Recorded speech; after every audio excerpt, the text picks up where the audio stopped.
Vous l'avez peut-être vu au cours des derniers jours, le Mali, un pays de 25 millions d'habitants d'Afrique de l'Ouest, est déstabilisé par les vagues d'attaques coordonnées contre la junte militaire qui est au pouvoir. C'est la plus grande crise sécuritaire au Mali depuis le coup d'État de 2021. Pour nous aider à comprendre ce qui est en jeu, on retrouve sur notre plateau notre fière collègue, la journaliste Sophie Langlois, correspondante de Radio-Canada en Afrique de 2007 à 2013. Bonsoir, Sophie. Bonsoir, Marie-Louise. Pourquoi c'est important qu'on parle du Mali ce soir aux gens qui nous regardent, Sophie?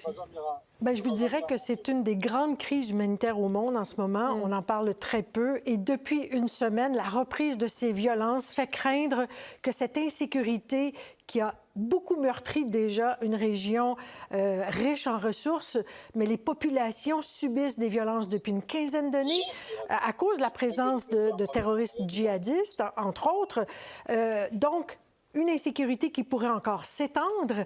Et aussi, ce qui est intéressant de suivre politiquement, c'est le positionnement de la Russie dans la région qui pourrait être affaibli par ce qui se passe depuis une semaine, parce que leur principal allié des Russes au Mali, il a été assassiné, il a été tué dans la première série d'attaques samedi dernier. Donc, le ministre Camara, le ministre de la Défense, c'est lui qui avait fait opérer ce rapprochement avec la Russie après avoir bouté les Français du Mali en 2022. Il a besoin d'un allié, donc il a remplacé les Français par les Russes. On y reviendra parce que c'est passionnant quand même. Alors, expliquons aux gens qui nous regardent le contexte politique du Mali. C'est une ancienne colonie française qui a obtenu son indépendance comme plein de pays africains en 1960. Qu'est-ce qui reste de la France au Mali?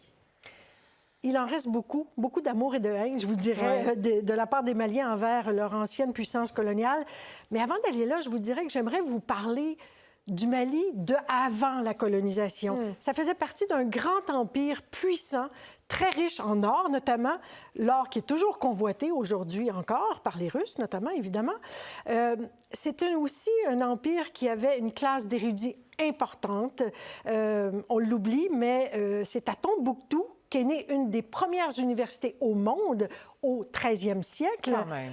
Et donc, la colonisation arrive et quand la France cède donc ce territoire et accorde l'indépendance au Mali, la nouvelle nation malienne est composée de plusieurs ethnies, dont les Touaregs.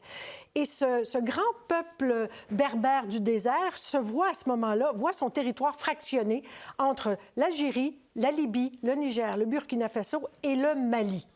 Et dès l'indépendance du Mali, le nouveau gouvernement promet aux Touaregs de lui accorder une certaine autonomie. Et c'est une promesse qui est à maintes fois répétée depuis 60-65 ans. Il y a même eu des modalités qui ont été écrites lors d'un énième soulèvement des Touaregs qui a été conclu par des accords de paix, les accords d'Alger. Et donc, on avait même écrit comment se ferait un transfert de pouvoir vers des autorités régionales Touaregs, mais ça ne s'est jamais fait. Ça ne s'est jamais réalisé sur le terrain.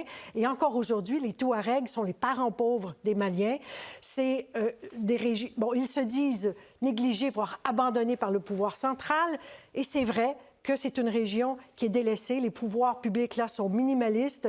Et c'est cette pauvreté qui continue perpétuellement d'alimenter le sentiment nationaliste des Touaregs et la violence, la prise d'armes pour obtenir par la force cette autonomie qu'on réclame depuis toujours. Voilà. Qui est au pouvoir au Mali en ce moment? Alors, c'est donc l'homme fort de la junte militaire, général Assimi Goïta. C'est lui qui a mené 2 coups d'État en 2020 et 2021.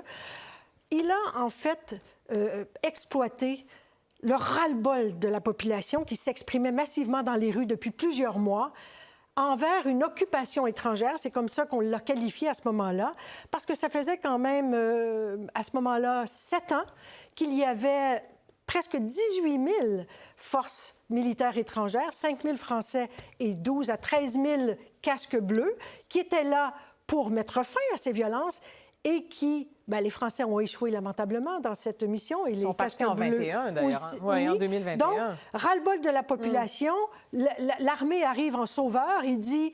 Bon, ce sont des politiciens corrompus, alliés aux Français, qui n'ont jamais réussi à mettre fin aux violences des djihadistes. Nous, on est des militaires, on va le faire.